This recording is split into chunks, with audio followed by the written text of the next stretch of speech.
Welcome to the Invest for More Real Estate Podcast. My name is Mark Ferguson, and I am your host. I'm a house flipper. I flip 10 to 15 houses a year. I own 13 rental properties with a goal to buy 100 by 2023. I'm also a real estate agent. I've been licensed since '01. I run a team of 9. We sell close to 200 houses a year. So on this show, we like to interview house flippers, landlords, and the best real estate agents in the business.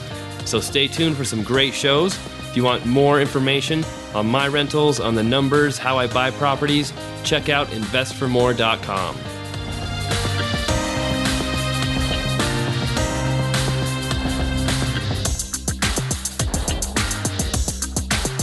Hey everyone, Mark Ferguson with Invest for More here. I am back with another episode of the Invest for More Real Estate Podcast. Today, I'm going to talk about some of my history, how I grew up in real estate, how my career evolved, things I've learned along the way, and try and share some tips for success I have discovered as well. So really excited to get into that, kind of give you guys some more details on where I came from, how I shaped my career, my attitude, all of that. I think our attitude is a huge part of our success. Once I really started working on that, everything changed for me significantly. But before I get into that too much, when this comes out, just want to remind everybody, my new book, Build a Rental Empire, which came out a few weeks ago, it's become a #1 Amazon new release. Really cool to see that happen. If you leave a review for it by April 15th, shoot me an email to mark@investformore.com. You will get entered to win a complete blueprint for successful real estate investing. I'm going to pick one winner from the reviews submitted. So far, I think there have been 8 reviews, so you have a very good chance of winning at this moment. Hopefully that goes up a little bit. And yeah, the Complete Blueprint is the program I have.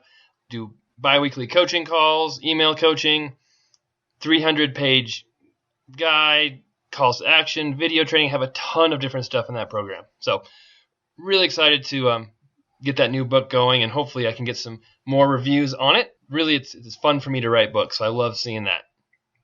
All right, moving on to my history. So I'm going to start from the very beginning. I won't go into too much detail to bore you guys, but I was born in 1979, so that makes me 37 now. And when I was born, my dad had been a real estate agent for about 1 year. He got licensed in 1978. And before he was an agent, he had a number of different jobs, but primarily he was a school teacher. He taught algebra in high school.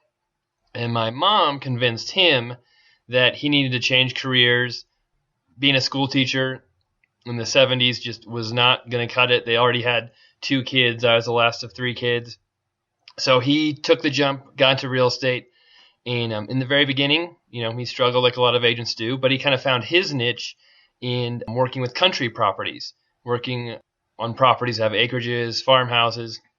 And he loved real estate from the beginning and built a very, very successful business. 10 years later, he's doing extremely well, selling 100 houses a year, basically himself and one other assistant. But along the way, I used to sleep under his desk when I was 3. I remember that. He'd take me to school, pick me up, but a lot of times I was with him showing houses. My mom helped him as well. So I grew up around real estate, and it definitely gave me an idea of what real estate was about. And maybe it's just because I wanted to be independent, but I never wanted anything to do with selling houses or buying houses when I got older. I wanted to be something else completely different. I didn't want to be in real estate. But before I got to that point, one quick story. As many of you know, I have a Lamborghini Diablo, but as I was growing up, as I was younger, my parents were not into cars at all. I mean, they didn't care. They're just transportation to them. But my sister Wendy, who was 10 years older than me, was the one who got me into cars. So when I was 6, I remember going to a bookstore with her, and she had bought this book as the world's fastest cars. And I saw that book, and I saw her buy it. I was so jealous. I was so mad that she was buying that book. And I begged her to give that book to me and to buy me a copy of that book, because I couldn't believe there's so many cool cars in that book. And I was so disappointed when she told me no, it was for her. So my birthday was like a week later, and she ended up giving me that book for my birthday.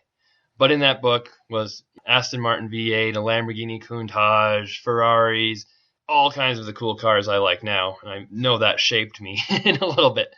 But there is a point to that story. As I grew up, I got more into cars, loved cars. Just, in high school, I had 3 Toyota Supras. I had a Toyota Land Cruiser, all types of cars. I would buy them, get great deals on them, sell them once in a while when I had to. But I bought cars all over the country, drive them back home because I get better deals in different states. So after high school, I always played sports, did fairly well in high school, nothing phenomenal. I went to the University of Colorado at Boulder, and I actually started out in their engineering program. So I got into the engineering school, super excited, and started taking classes like Calculus 2, physics, and all of a sudden I was not nearly as excited as I was before. Part of me wanted to be independent and away from my parents and have some fun, and part of me did not want to study all the time to learn those numbers. And I started asking myself, do I really want to do this for the rest of my life? Do I want to crunch numbers? Do I want to be doing these types of things? I'm like, no, I don't. I hate it. So I transferred to business. I went to the business school, got my focus on finance. I still ended up graduating in 4 years thanks to doing some summer school classes. I loved business. Business was awesome. They didn't teach me a whole lot about what I do now, but I did have one really good entrepreneurial class. Really, the focus of business school was get a degree, go work in a corporate job, try and work yourself up the corporate ladder. Maybe in 20 years, you'll become, high enough up the ladder, you'll be a CFO, maybe a CEO. But you have to work 80 hours a week. As soon as you get to that high position, you might have to work even more, but you'll be making a lot of money. And the more and more I thought about that, I'm like, man, that does not seem fun to me either. I mean, working that hard for that long without any real guarantee of what your future will be. Your future is dependent on your managers, other people, your bosses hiring you, seeing your potential, not always on what you do. And it just got in the back of my head, man, this does not sound like a fun way to do it either. But I graduated from college and I started looking for a banking job. My degree was in finance. My primary reason for wanting to get a banking job was because I wanted to make money. I had no real affinity for banks or the industry. I'm just like, well, it seems like people make a lot of money in this industry. What I found was banks did not want to hire you unless you wanted to be a teller and work your way up from the very bottom, make no money. Same thing. Hopefully they see potential. Hope they work you up to the ladder. And this does not sound fun to me either. So I ended up going back home, working part-time with my dad in the real estate business. I did not move in with them. I actually stayed at an apartment building my sister managed. She had college rentals at the time, and then she also managed an apartment building for some other investors. And I was an on-site manager at that building called the Oasis Tower in Greeley, Colorado. So I had a lot of fun there. But I also started to get into real estate more. I got my license, became a real estate agent, and I helped my dad do a few fix and flips. I really liked the fix and flipping part of it. I really liked that side of it. The agent side, I was not that great at. I didn't like talking to people on the phone. I didn't like marketing. I didn't like doing a lot of the things that you have to do to be a good agent. So instead of doing those things, I really focused on trying to create marketing things on the internet, signing up for lead sources, doing all kinds of different things my dad had never really done. My dad was always traditional, market to your past clients, do an awesome job with your clients, always do the right thing for them, send them postcards, newsletters, keep in touch with them. And he did extremely well with that. And I want to do things a little different, so I went another route. And my route did not work at all. We had some success doing some flips, doing, on that side of it, but I did not sell many houses. I sold maybe 10 houses a year as an agent, which was not very much. And it was mostly because I wasn't willing to to get outside my comfort zone, to do what really had to be done to be a good agent. I was trying to kind of hide behind the computer, do, online marketing, get leads that way. And even if you get leads that way and you get leads from your internet or the computer, you still have to talk to people. You still have to follow up with them. You still have to treat them the right way. So it's not like I was doing anything that different from what my dad was doing. I was doing it different, but I was doing it 2 things wrong by going into the internet and then not following up well, not talking to people as much as I should. So it was a pretty frustrating couple years out of college. I did okay. I mean, I made $40,000, $50,000 a year because I was selling those 10 houses, because we did some flips, which I made a percentage on. I bought my first house in 2002, 2003, paid $189,000 for it. It was at one of the peak of the market in Colorado.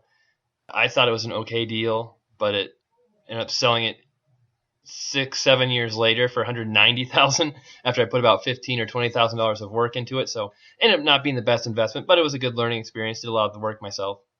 But in those first few years, getting back to the car story, I'd always told myself in college and high school, I'm going to have a Ferrari, I'm going to have a Lamborghini, no doubt about it, I'm going to make all this money.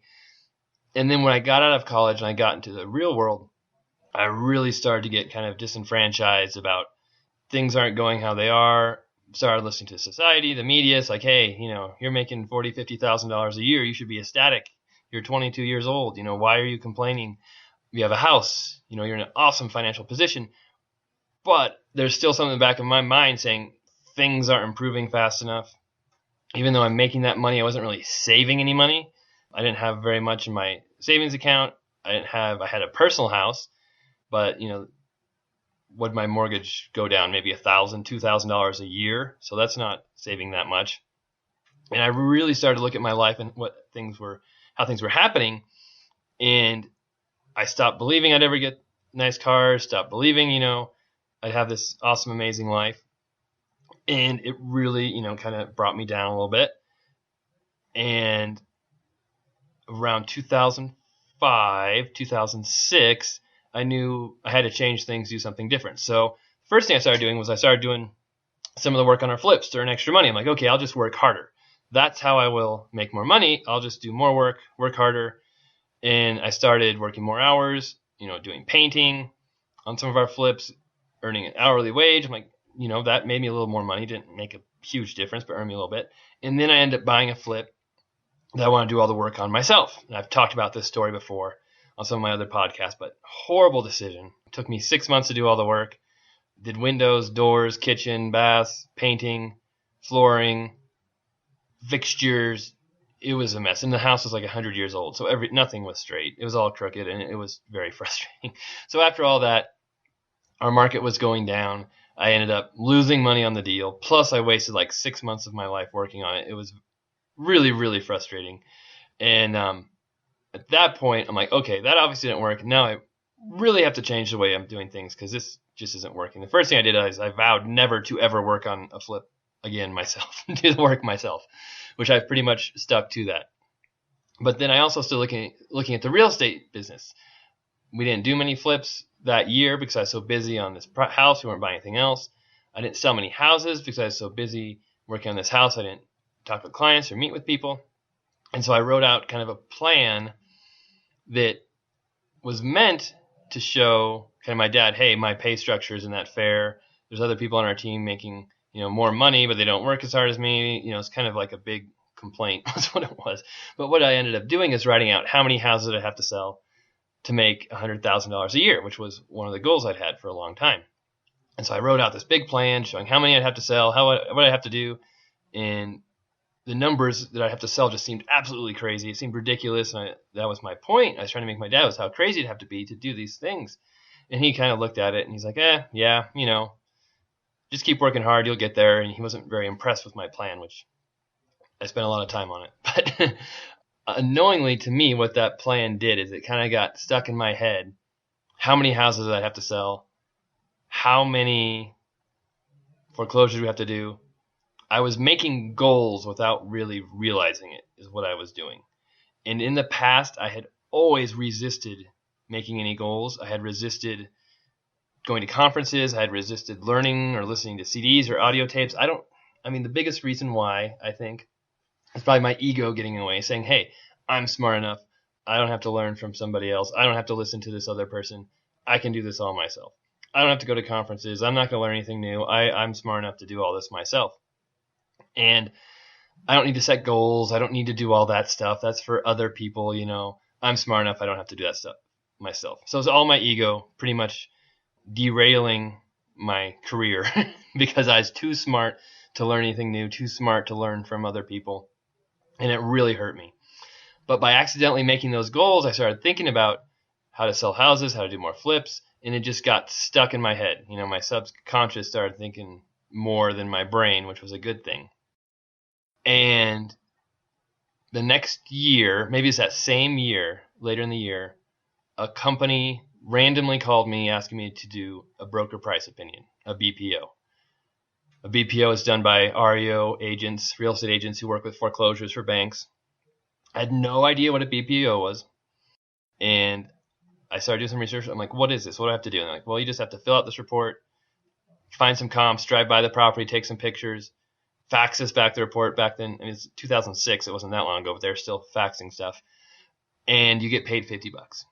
I'm like, sweet. That's not a bad deal. That's much better than painting a house for 4 hours to earn $50 or whatever it was. So I did that. Maybe it took me a couple hours to do everything on my first one. I'm like, that wasn't too bad. That was pretty easy. And I started researching BPOs, REOs, and I did something that was completely and totally out of my comfort zone.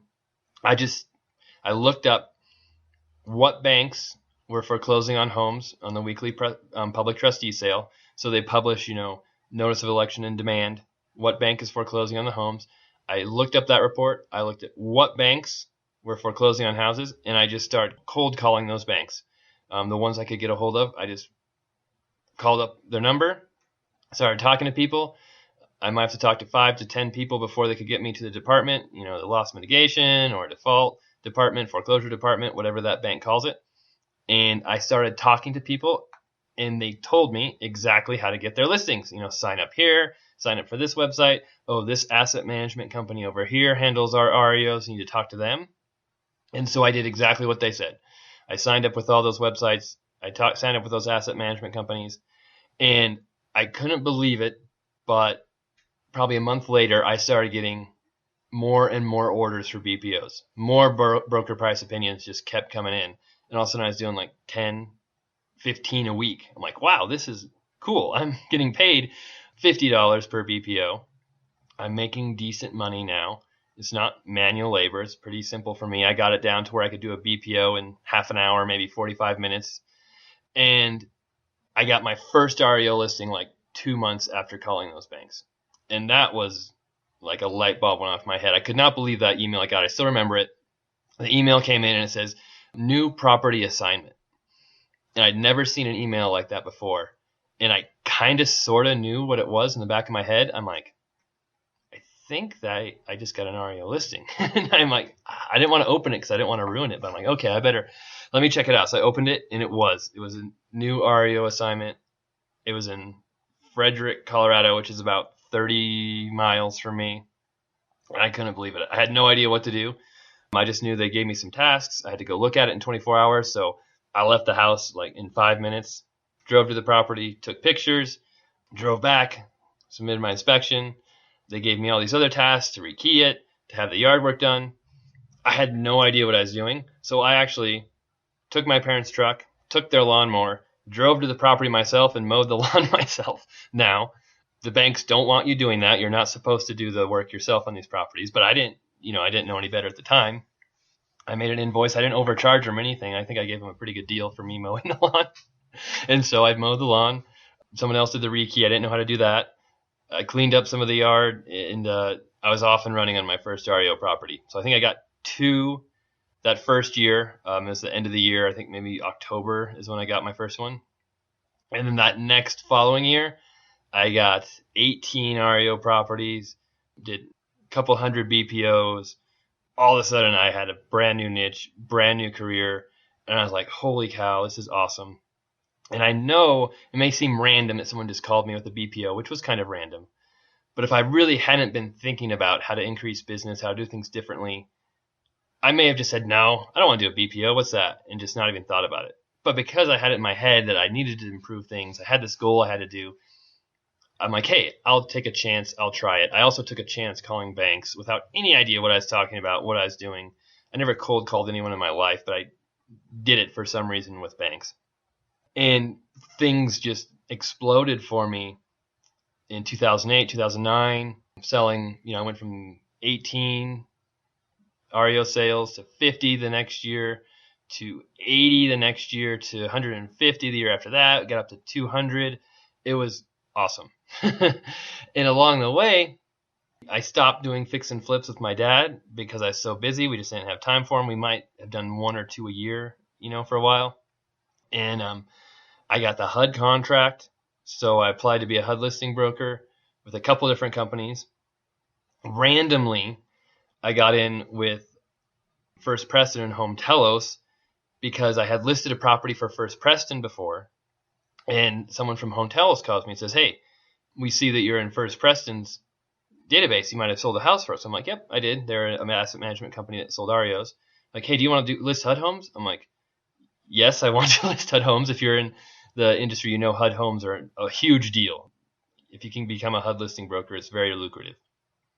The asset manager says, well, hey, I've got a property in Sterling, Colorado. I can't find a listing broker for it. Can you do it today? And Sterling is about 95 miles away from me. And I did not hesitate. I'm like, yes, I will do it. I got the information. I drove out there, got him the inspection done. And it turns out I had actually submitted an application to that company to become a HUD listing broker. But they never saw that. They didn't call me because of that. They just called me because I had listed a property for First Preston before, and the two companies were basically, linked together. And the next week, I think they sent me 18 new listings in 1 week for HUD. It was crazy. But I was doing BPOs. I was doing driving all over the state. It was insane. I was working 14-hour days. This was before we had kids, but I was married. And we were super excited. I mean, it wasn't like my wife was giving me, a hard time because I was working so much. We were just like, oh my God, this is crazy. How, because she was an agent as well at the time. But I knew something had to change. There's no way I could keep up doing 14-hour days, working 10 hours on the weekends every day. It was just no way. So I hired an assistant. I was still working with my father, but, I did things kind of separate from him. Hired my first assistant, Nikki, who's still with me. She's awesome. Taught her how to submit expenses for REO properties and banks. Many of the banks want you to pay for the lawn care, pay for repairs, pay for utilities, and they will pay you back. So taught her to do that, taught her to do BPOs, taught her to do all kinds of different things, which made my life so much easier. And once I kind of got the REO business stabilized, she is helping with it. Then I went back to revisit fix and flipping with my father. And we, I started to focus on, hey, we can make this flipping work. We made it work before. I have more time now. Let's do that. So we focused on fix and flipping. Did great. We're up to, flipping 5 or 6 houses a year. About, 2010, I'd known I wanted to buy rental properties for a long time, but it's still hard to save money. Even selling all those houses, even doing the flips, it's just really hard to save money. My wife and I bought a new house. We ended up having kids in 2010, twins, which is very expensive. The whole process was extremely expensive, and it's just very hard to save money. But eventually, in 2010, I bought my first rental, and that was really cool. I paid $96,900 for it. I figured it'd rent for $1,000 a month. Need almost no work. It was built in 2005. I ended up renting it for $1,050. Now it's rented for $1,400 a month, which is awesome. But I bought that rental, kept buying rentals, and then things were just going, better and better and better. But I still kind of felt, always got anxious about money, always, things can't last like this forever. This is, REO won't always be up. And I really started to take a look at my life, and I really delved into self-improvement around, I'd say, 2012. And that's when I'm like, okay, I've done well. I'm making good money. I've gotten a taste for what, success can mean. And I did a few really simple things. I simply searched online for how to be rich, how to make more money, how to, invest better. And I just started researching things. I started researching, looking into different programs, started buying books, reading books, started buying audio CDs, listening to audio CDs, listening to all kinds of people.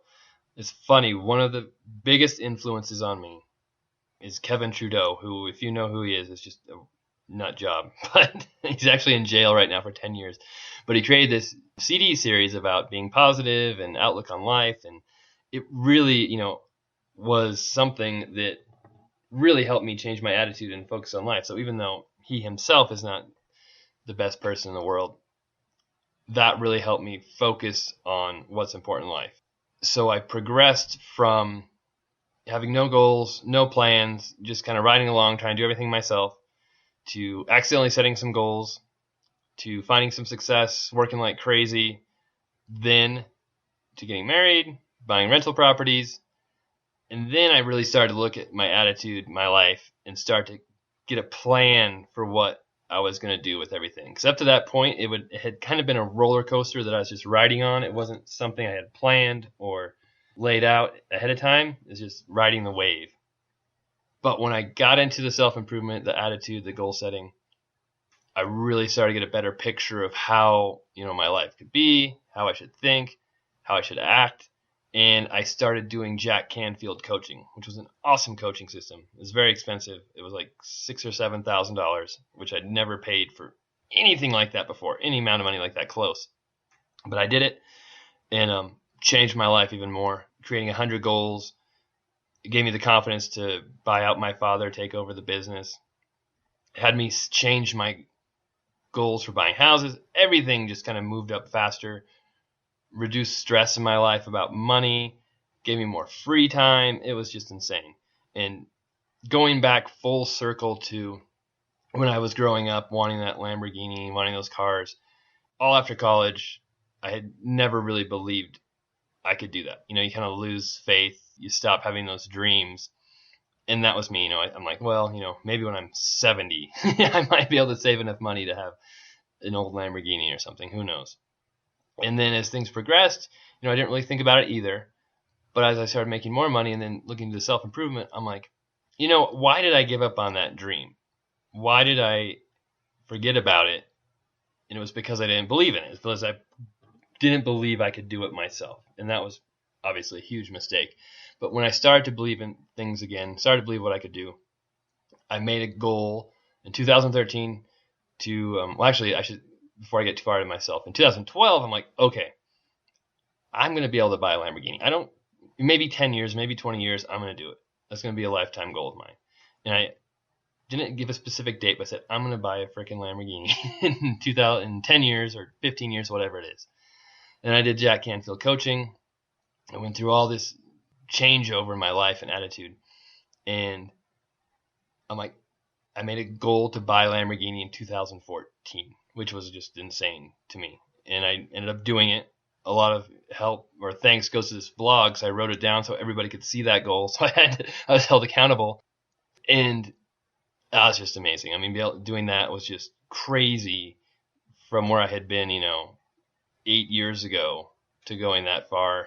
8 years seems like a long time, but it's really not. And business went crazy. The flips were doing awesome. Taking over the business was a great experience. I hired one of my best friends to come work for me as my manager. I have awesome family. Things just have been fantastic. And a lot of that happened just because randomly I started setting those goals. So I have a point to this podcast. It's not just to give you my life story. But I want to go through at the end here and tell you some of the most important things I've learned and done as far as success, attitude, how I've become successful, whether it was on purpose or not. And the first thing, obviously, is setting goals. That is so huge in my life now. For anybody, if you don't know where you want to go, how in the world are you going to get there? You can't just ride along life and hope things happen to you. You've got to make them happen. And goals are the first step in doing that. Be as specific as you possibly can. How much money you want to make, how many houses you want to sell, whatever it is, try and be specific so you can picture those things in your mind. Don't be afraid to set big goals that you don't think you can reach. So many people are like, well, I don't want to be disappointed. Well, a goal is not there to disappoint you if you don't reach it. It's to get you farther than you would be without that goal. So if I want to sell 100 houses in a year, but I sold 20 this year, well, I'm not going to say next year my goal is to sell 25 houses because that's realistic. No, I'm going to make the goal, maybe it's not 100, but maybe I'll say I'm going to sell 50 houses next year. And you bet I'm probably going to sell more houses having a goal of 50 than I do having a goal of 25. So many people reach these little goals and they quit. They go, I'm like, okay, I don't have to do anything else. I got my goal. But if your goal is so high that it's really tough to reach it, you're going to keep pushing the whole time to reach that goal. So big goals, there's a lot of goals I have not reached. I've made some big goals, but I know they've pushed me harder and I've gotten farther because of those goals, even if I didn't reach them. Another thing is being positive. Yes, I'm a huge fan of our attitude.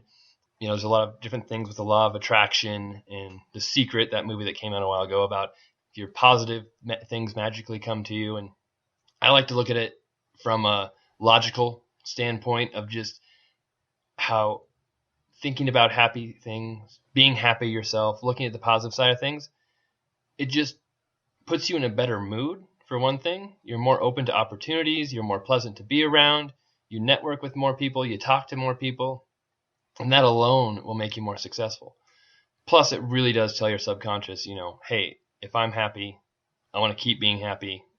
What can you do to make me happy? So, huge believer in being positive and as happy as I possibly can be.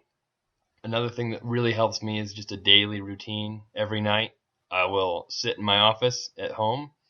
I'll kind of write down in my journal what I'm thankful for. I will try to meditate a little bit if I can. It's tough. I always feel like I have so many things going on. I don't want to spend time with my family, but I still do my best to take time out for myself. I try to plan my day a little bit the next day or my week, and then review what's really important to me. What's going on in my life, what are the big things going on. Just try and keep myself relaxed, grounded, and then thinking about the big picture, not getting caught up in all the busy work. Time management has been huge. That was something I learned as well. Just trying to schedule as many things as I can. The more things I have scheduled, the less surprises I have, the more I can get done. And along with that comes focus. I used to do 10 different things at once, thinking multitasking was getting things done faster. And I learned that gets things done a lot slower when you multitask. You're constantly, leaving off where you left here, trying to figure out what you're doing, stopping, taking. If you can focus on one thing, do that thing until you're finished, or do that thing for a certain amount of time, you will get things done so much faster than if you're doing 10 different things at once. So focus is huge for me. People still don't believe me, but I work about 40 hours a week. In fact, after this podcast, I'm going to play 9 holes of golf with my brother-in-law. So I play golf twice a week during the week. I very rarely at all work on the weekends. I get into work about 8:30 or 9, depending on what's going on. I usually get home from work about 5, maybe 5:30, and then I do some work at home a little bit, usually with the blog, but I do not work all the time. I've hired a great team and really have a lot of help to make my life not just successful, but relaxing and enjoyable as well. And that brings back to another thing is delegation, having people help you get to where you want to be. You can't do everything yourself. Like I said before, in the beginning, I tried to do it all myself, and it was a big mistake. Whether it's having a mentor to help you learn something new, going to conferences to learn about your field and learn new things or network, or hiring someone to mow your lawn, hiring someone to change your oil on your car. As a male in the United States, there's a lot of expectations about being manly and mowing your own lawn and changing your own oil and what it means to be masculine. And I'm so much happier letting other people do that stuff than doing it myself. Sure, yes, I can change the oil in my car, but it takes me an hour, and I have to go buy the oil, and I have to clean up the mess after I'm done, and I have to crawl under my car to do it. Why don't I just take it somewhere and have it done where they can do it in 10 minutes or 15 minutes? I can pay them $30. I don't make a mess. I don't have to go to the store. It saves me 3 times as much time. The same with my lawn. If I'm mowing my lawn, I've got my little push mower. The other guys, they've got these riding mowers. They can do it in half the time. I don't have to go get gas for the mower. I don't have to take it in to get tuned up. I can spend that time hanging out with my family, doing other things. A really cool thing I learned was don't do anything below your pay grade. And what that basically means is if you're worth $100 an hour, if that's the monetary value you put on the hours you work or your time, don't do work that you can hire out for less than that. If you can hire someone to mow your lawn for $10 an hour, do it. If you can hire someone to send out mailers and market for you for $20 an hour, do it. Save your time for the most valuable things, and you will be so much more successful in life. All right, so I think that is about all for today's podcast. I've been talking for a while. This is all, I'm going off the top of my head here. I don't have any notes to go off of. So I may have skipped a few things, but those are really the most important things that have helped me succeed. Kind of my story about how I got started, how my career progressed. I guess a few things I might talk about before I head out here is what my plans are for the future, because that's important. You always have to be, constantly improving. I think constantly have something to shoot for to be happy in life. I don't think being comfortable is being happy. I think getting out of your comfort zone and constantly changing, that makes people happy, makes life exciting. But I am working on a development now, as I said, trying to develop 34 acres into some lots. That's something brand new for me, never done before.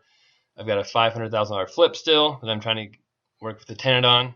That's progress. Never done a flip even close to that expensive. I've been getting more private money lending this year. That's something brand new. Still thinking about investing in Florida, which is brand new. I've got a couple of properties here I'm getting ready to sell and hopefully exchange into new properties in Florida. I've got a lender who I'm working with to get qualified down there. And then as far as big things, I'd still love to have a car dealership at some point in my life. That's a big goal for me. Be able to buy more cars, have more fun. I'm working on building an addition on my personal house, 4-car garage, plus a new deck. We have to redo our deck anyway, so we might put a garage underneath it as well. And just more free time, more vacations is a goal as well. Just the more time I can spend with my family, the better. And of course, the blog is doing awesome, doing amazing. Spend a lot of time on it, but I love all the support I get, all the people who tell me I'm helping them and helping change their investing. Keep it coming. That's all I've got. I hope you guys enjoyed this one. Be sure to leave comments. Be sure to subscribe to the podcast. And again, if you guys want to leave a review for my Build a Rental Property Empire book, love to see it. I'll leave a link in the article that goes over this podcast. Thanks for listening, and I hope everybody has an awesome spring and summer.